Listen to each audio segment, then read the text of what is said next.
Yo, what's up? How we doing? So we're talking a bit about childhood trauma just now, and about the sad truths of just how our mother's belief systems is right now. And there's been plenty of occasions that we've thought this because when it came to a family gathering, we were making little clay figures, and my mother came, me and Ben's mother came, and then we basically asked her to just sit down and give it a shot. And then she was like, I want to make Pikachu. So we gave her the clay needed, and then she didn't go on and pick it up and make Pikachu. And we asked her, why didn't you make Pikachu? And then she was like, I just don't want to make it. I'm not good enough to make it. Like, I just can't make it. And I was like, no, who cares if it ends up pretty bad? Like, just still do it. And then she still refused to do it. And then this really showed me and Ben, like, where the belief system of our mother sits and her confidence with initiating actions. And I'm not going on and saying, look, like, this is the flaws of my mother. Like, I'm not perfect at all. Ben's not perfect as well. We all still got our little things that we're working on. But it was just quite obvious. And I want to continue influencing my mother and showing her these things which she wasn't taught back in the days, back in my days. Yeah, like the resources they didn't have, our parents, hence why they have these little insecurities and traumas to not engage into actions because they were taught that these. This is my train of thought. Because they were taught to care about what other people think. So I think it goes back to sort of, I guess, my mum's heritage. And I mentioned in a video on the way here, mum cares too much about what other people think.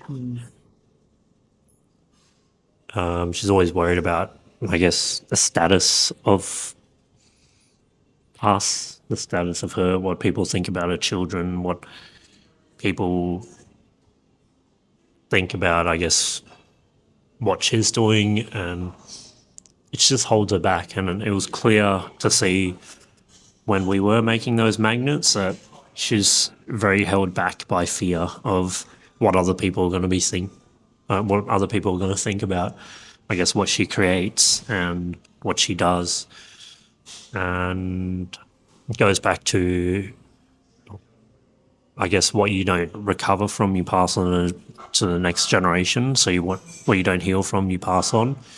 And I think that sort of belief system, that confidence or lack of confidence thereof, was passed on to us and was passed on to, like, me, Billy, and probably Emily as well. And it's something that we've really had to get over ourselves, where we've always lacked self-confidence, I believe. I don't know about you, but I like self-confidence. yeah, I remember initially, yeah. I had insecurities and stuff as well growing up. But now I'm not perfect, and it's always a journey, an improvement journey.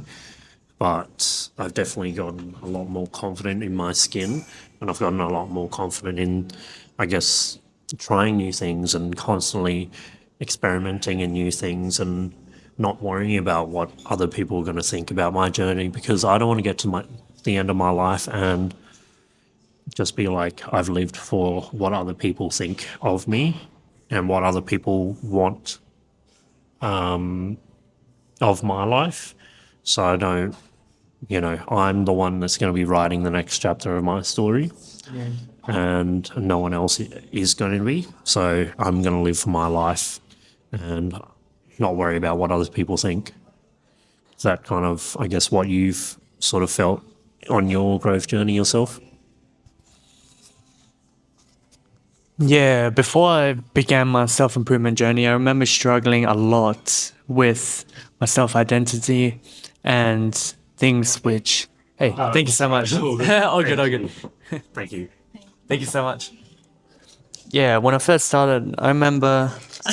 Show the camera on the screen. I got a little humble long black. Let's cheers this.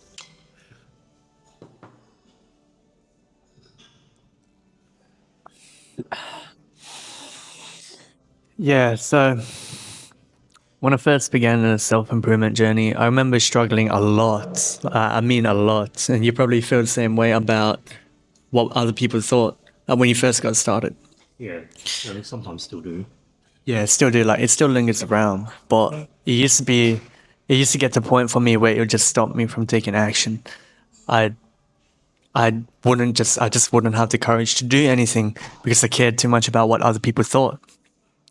But slowly but surely, having the internet and these resources nowadays to look deeply into different topics and different self improvement ventures, like not caring too much about what people think, dealing with anxiety, depression, building routines. Like we have so much access to the internet for that those resources nowadays. So I looked into those, and after exploring a bit and building my knowledge on just these different areas of human behavior, how people behave, and just your relationships in general. I realized that caring too much about other people is just a waste of your own mental energy, a waste of time, because you're basically living up to their expectations and not your own values. Basically, what Ben said. And I see a correlating pattern when me and Ben first began self improvement. I see it in my sister as well, of this specific thought pattern that my mom's obviously inherited into us to just care about what people think. So just to add on to that, it's probably not just mum. It's probably The people that like raised mom. people who raised mum, and then also my stepdad, Billy's dad, as well. Yeah, Is yeah. probably passing on a lot of his insecurities onto us. Yeah. Yeah, that's true. It's a bit of everything. There's a lot of factors to influence, just in general. Like any sort of influence that happens in the world, there's a lot of factors to it. Because the way my mum and my dad were raised, were, and the way they raised us in a rather not too well, it's still good. Like, wait, let me reword this. Let me reword this. The information that my mother and my dad knows didn't come out of nowhere. They're not just raising me, Ben, and Emily with these beliefs and mental patterns just because they have that problem. It's because the people who raised them probably got raised the same way. And they basically inherited that thought pattern and belief system onto my mum and my dad.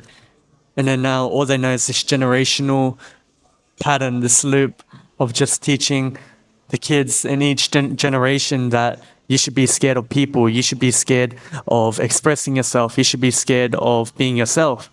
Because the way they were raised was to be scared of those specific things. So they're just preaching exactly what they know of to be the wrong. And from me and Ben having a conversation just now, and me seeing correlating pattern between my own experiences with caring too much about what people think, Ben caring too much about what people think. Go on. Me and Ben have come up with the conclusion that we're going to put a stop to this generational pattern of just this belief, this thought pattern of being prestigious and caring about status, because it really influences people negatively to care about what people think. It stops you from expressing yourself fully and living up to your fullest potential when you care too much about what people think. So me and Ben were talking about, having kids, Yeah. and seeing that I can say with confidence right now that I can raise my kid with values, with rich values, which my dad didn't raise me with. Do you have anything to say on this? Yeah, so I guess adding on to what Billy said, it's sort of being able to, making the decision that we're not going to be parents that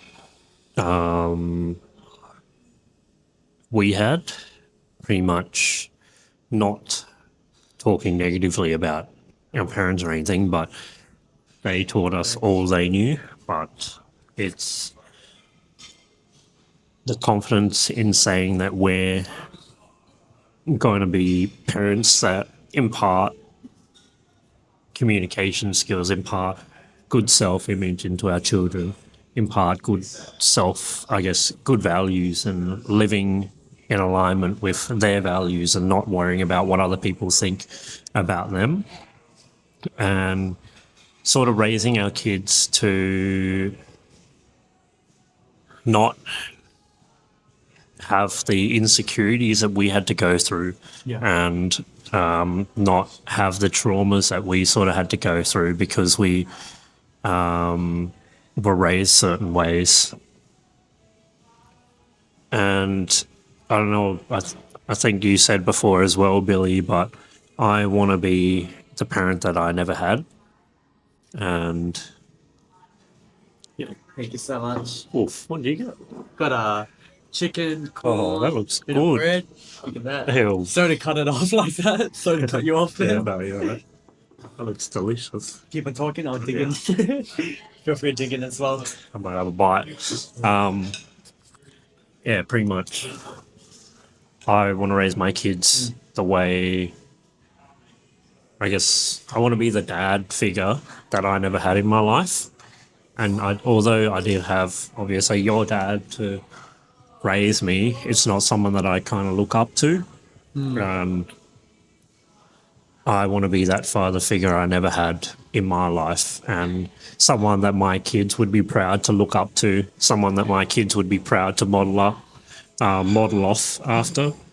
So I want to be that example to show what a good marriage can be, what good communication skills can be, what good self-image, self-confidence can be, and have that sort of mindset that they can duplicate themselves. I don't know. Do you want to add anything to that? Yeah. Why you do that? Yeah, I just want to ask you a question, Ben. I'll let you take your bite first. I got a little in depth in it.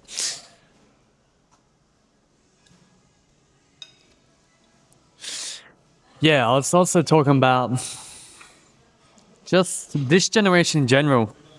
Our generation right now with the internet and all of our in-depth details and studies online, all these articles which we can dig deep into, is something that our parents just didn't have back in the days.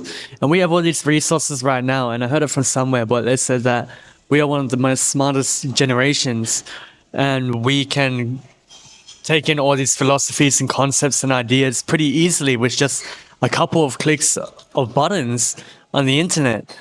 And that's what's so good about our generation right now. And it's just something which the last generation didn't have, and then the generation before that generation didn't have. And I guess what I'm really getting at is that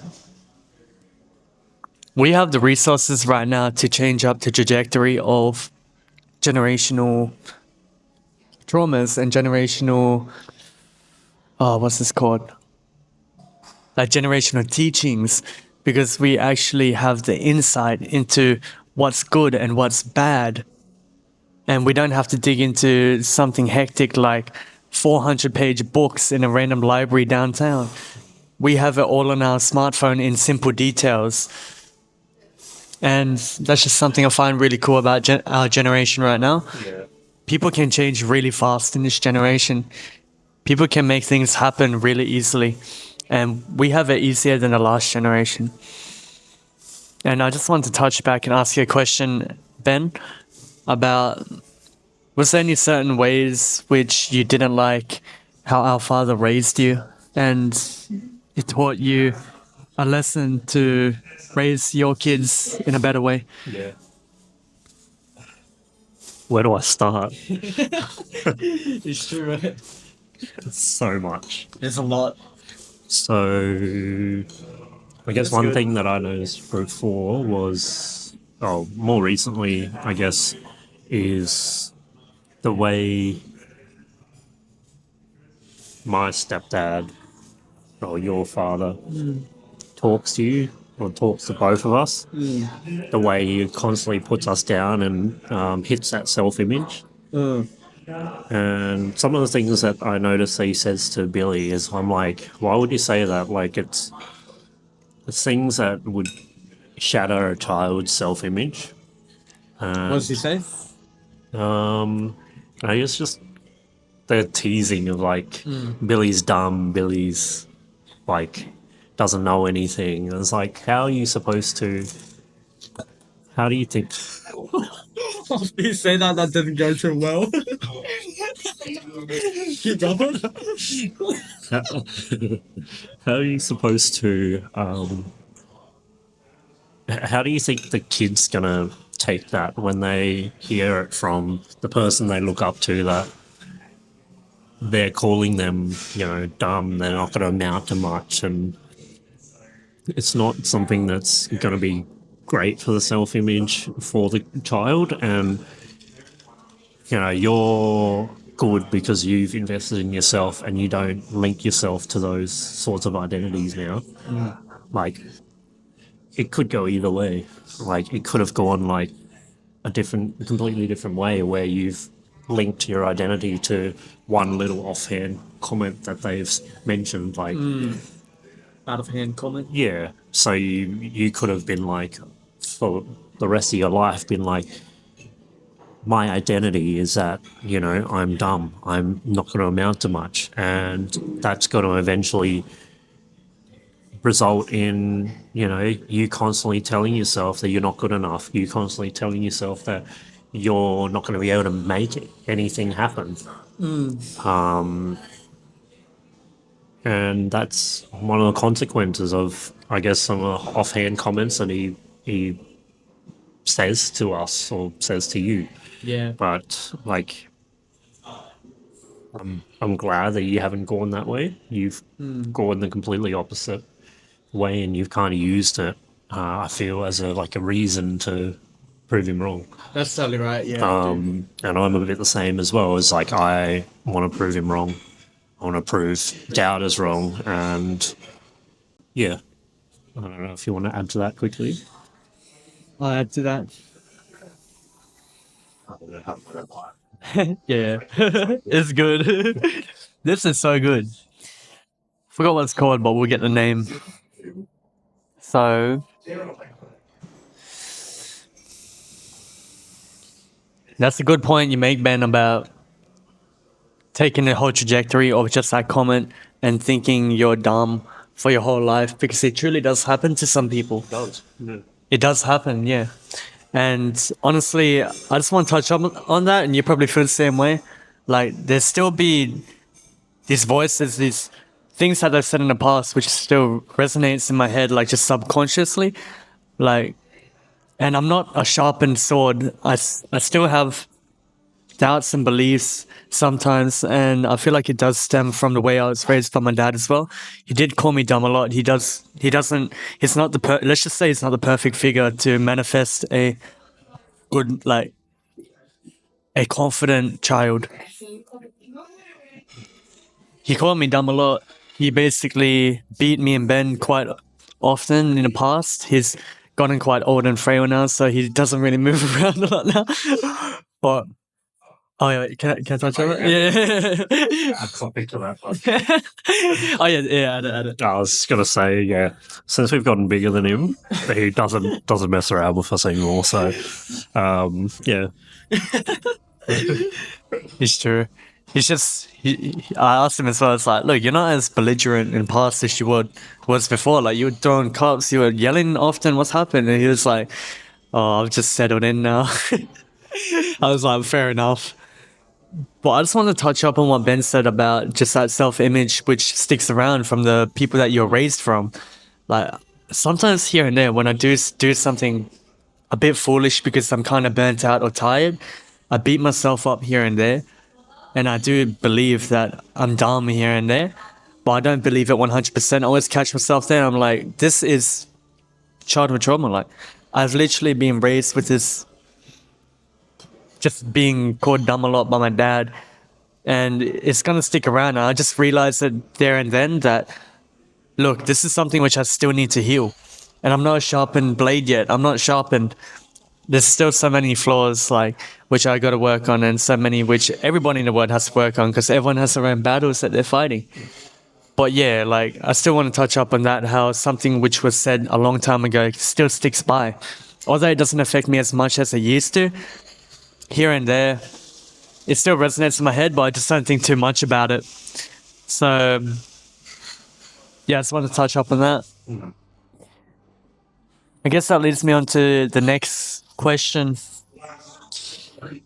Do you think the way we were raised is beneficial for breaking the beneficial? Oh, wait, let me repeat that. Do you think the way we were raised is beneficial to us for breaking the generational pattern of this trauma of caring too much about what people think and just everything above? Yeah, I mean, I'm a firm believer that everything happens for a reason. I wouldn't be the person that I That's am true. today if I didn't go through everything that I went through in life. So I think it was beneficial. We've realized, I guess, the person we don't want to be. We don't want to be, that's all, we have a model of someone we don't want to model off. We don't want to be that sort of father figure to our kids. So yeah, it has been beneficial, and I always like to take, I guess, learning points from everything that happens in life. And like I mentioned, I'm like, everything happens for a reason. So you, I wouldn't take back anything that happened. Obviously, everyone goes through their own journeys. Everyone has their struggles and traumas they have to get over. But it's a matter of actually putting in the effort and investing in yourself to actually get over that and heal from what you need to. Go seek professional help if you need to as well. But yeah, it's definitely beneficial having gone through that. And like I mentioned before, it could probably go both ways. Like it's really how you respond to certain situations and circumstances. You can play victim for the rest of your life, or you can use it as a reason to get better and use it as a reason to, undo that sort of trauma or generational cycle throughout the family. That was well said, Ben. Cooking up over here. I totally agree with what Ben just said. Like, honestly, though, like, everything happens to you for a reason. And you only make it a detriment to yourself if you believe that whatever's happening to you is happening towards you. Because everything in this life happens for a reason. And the trauma which I've gotten from the way I've been raised by my family, I believe it is all worth it deeply. Deep down, I believe it is all worth it. And Ben probably thinks the same thing. Maybe you can tell me if I'm wrong. I believe that everything truly does happen for a reason. And I've learned so much by seeing my dad behave in such a way that I don't want to behave in that certain way. And I know for a fact when I have kids, I'm going to raise that kid with amazing values. I'm going to raise them to talk exactly like me. I'm going to raise them to talk in a way which is presentable and doesn't make them look foolish, but in a sense of just because they are that sort of person, not in a sense of them caring so much about what other people think and them caring too much about what other people think is why they're not acting foolish, in a sense that they will simply just have rich values and they won't they will know the value of what influence has on people. Let me think.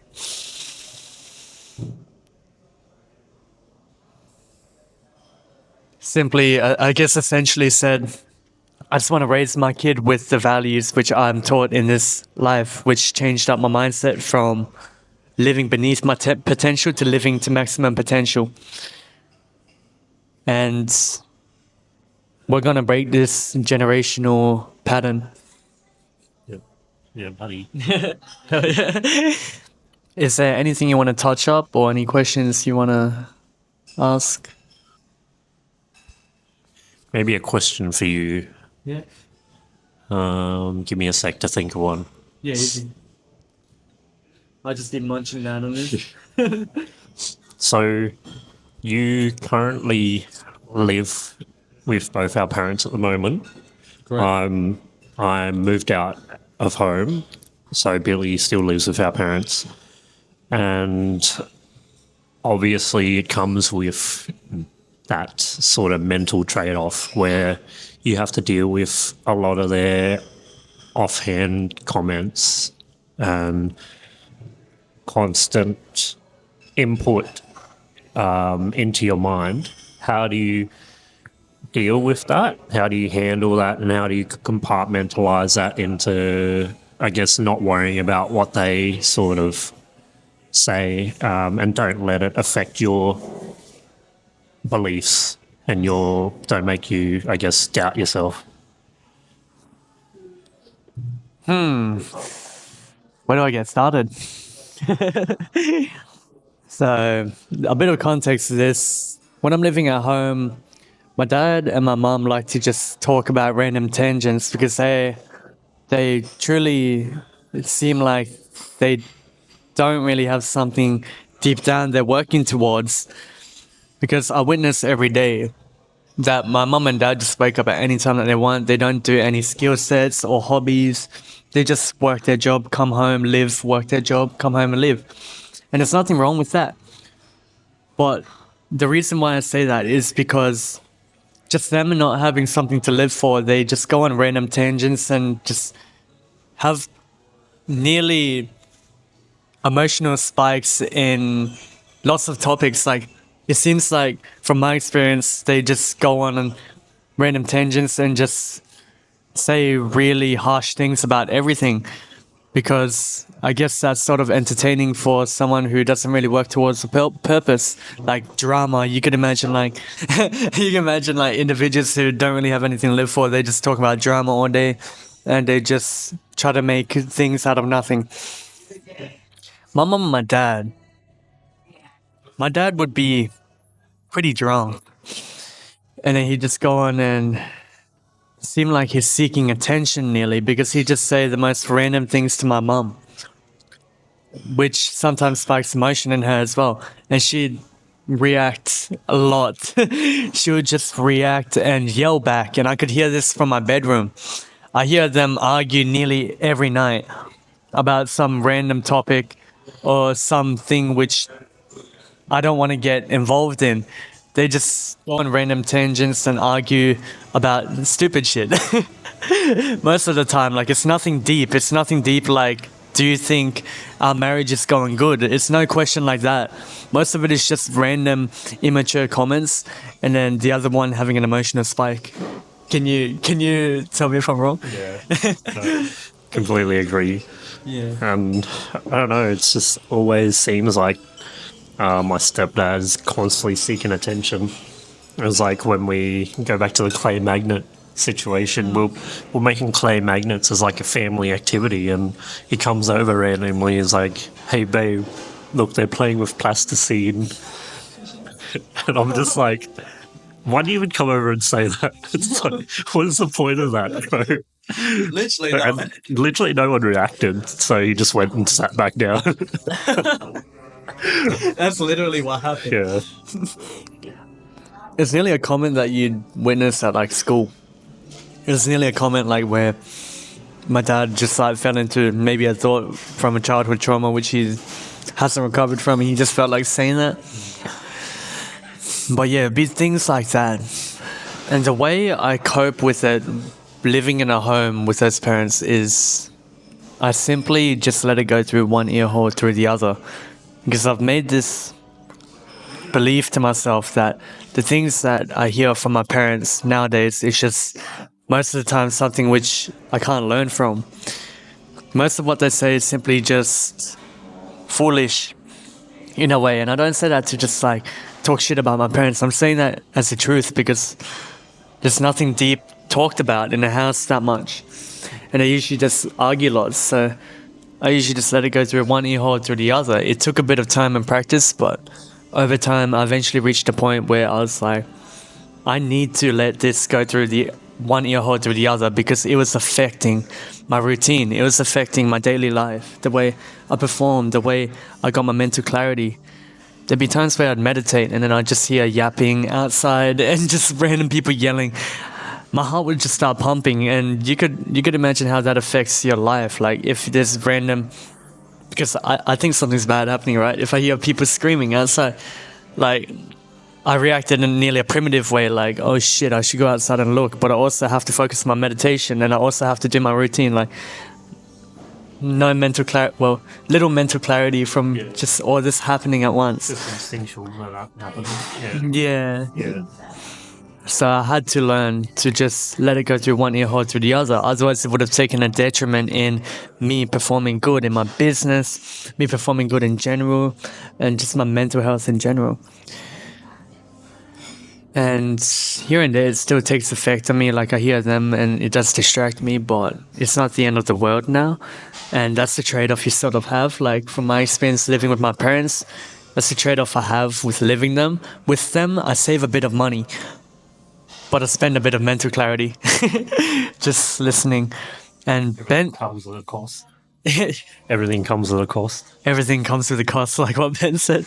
And Ben lives the complete opposite life to me. Like he, even though we do a similar thing, like content creation, Ben lives in a house which he pays for, so there's a bit of money going to rent, and he lives in a more, like, would you say it's more clear? Like you can think more clear in that house. It's probably we have the cost of having to pay rent, so we have a lot more overheads in terms of expenses, but we have more mental clarity because we're not sitting there cleaning up after people, we're not having to sit there worrying about offhand comments from other people that might be trying to like put you down. Not having to worry about that sort of mental strain. So there's that trade-off. So I guess it just comes down to a bit of a balance and what works for you, what you can cope with, etc. There really is a trade-off for everything, eh? Although I do think like you paying for your rent is like, don't get me wrong, that is way more, what's it called? Would you say burdening financially compared to like what I'm living as? Like I'm really lucky to have family. I'm really lucky to have parents to live with. I'm really grateful for that. But it does come with that mental clarity burden, which I try not to complain about because I am living in a free home and I have to be grateful for that. But yeah, like everything comes with a cost. Yeah. And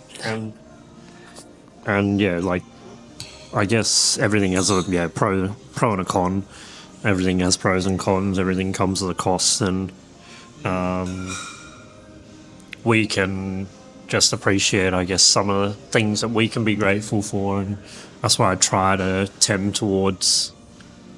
I try to go towards is just practicing gratitude and just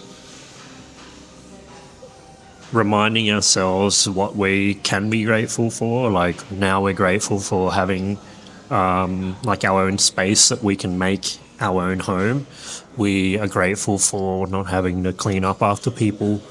We're grateful for not having to worry about other people's conversations or dialogue with us in our own home. So yeah, there's always things to be grateful for as well, that's for sure. Can I just touch up on it? It's like The Sims when you live with other people. you see Mila blah, blah, blah, blah, in the other room, and you're like, man, just shut up. No, it's not like that. But there's been plenty of times where I've thought of moving into my own house, hey, but I also thought of what you told me, like the financial investment that you got to put just to get mental clarity. Yeah. But have you ever thought of living with each other? Because like if we're, like me and you, because we both do content creation, it would work pretty well. So yeah, I just randomly brought that up right now. Like, I mean, I didn't know if you wanted to move out or not yet. Yeah, right now I'm still in the comfort zone, which is probably a detriment to myself of living with my parents and not finding out what it's like to live by myself. Yeah. So that's probably a little bit of something which I got to look into, because Because you don't really have to do many chores or. I do wash the dishes, but I don't do clothing. So so you don't wash your clothes, you don't hang your clothes out, you don't have to fold your clothes and stuff. Yeah. Ben's exactly right. Like, as soon as I move out and I have to do these things, it will be so painful because I haven't actually experienced it. I don't do it myself. Wake up call. It'll be a wake up call. I think that's important and it's part of the process though if I do move out. And I've been thinking, like actually moving out for that mental clarity.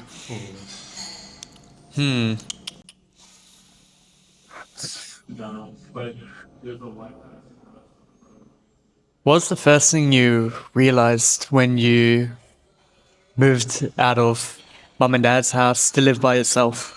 Or with Ashley at the time? I mean, I was always kind of already independent myself. I was always doing my own things and doing my chores and stuff. So it wasn't much of a shock.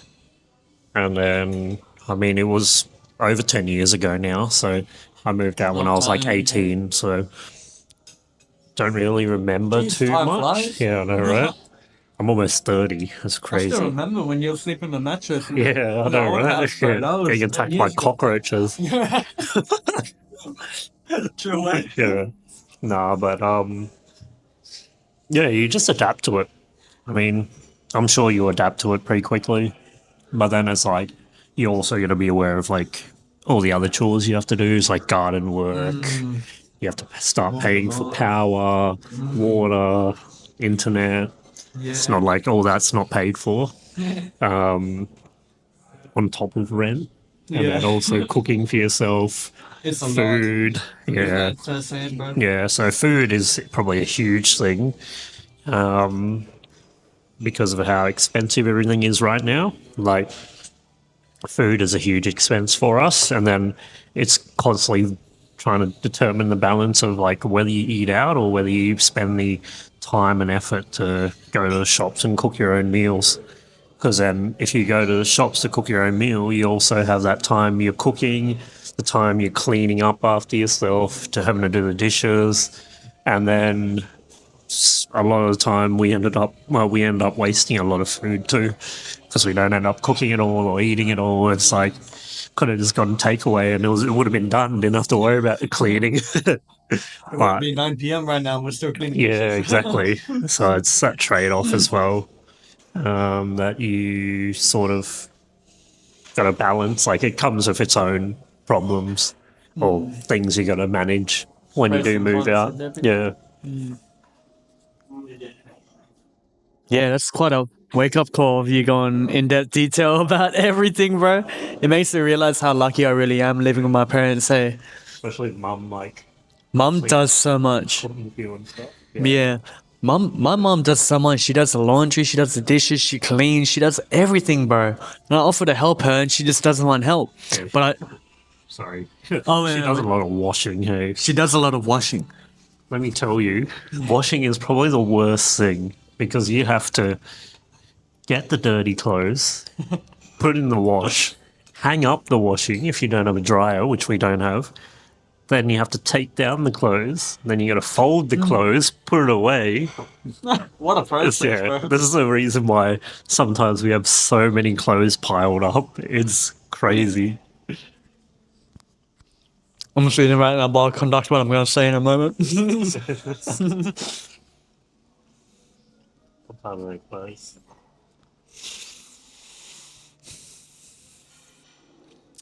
These guys are about to close up soon, but Let me have a look at the clothes.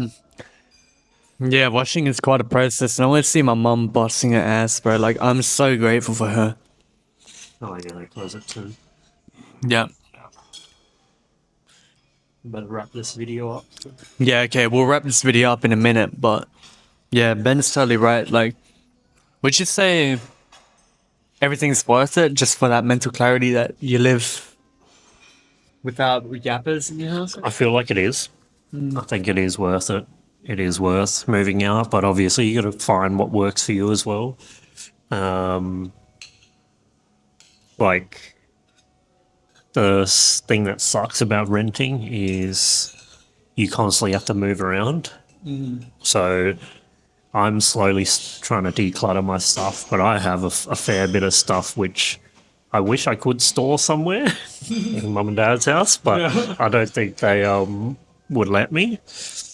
But I'm slowly decluttering that sort of stuff because it makes moving around a lot harder.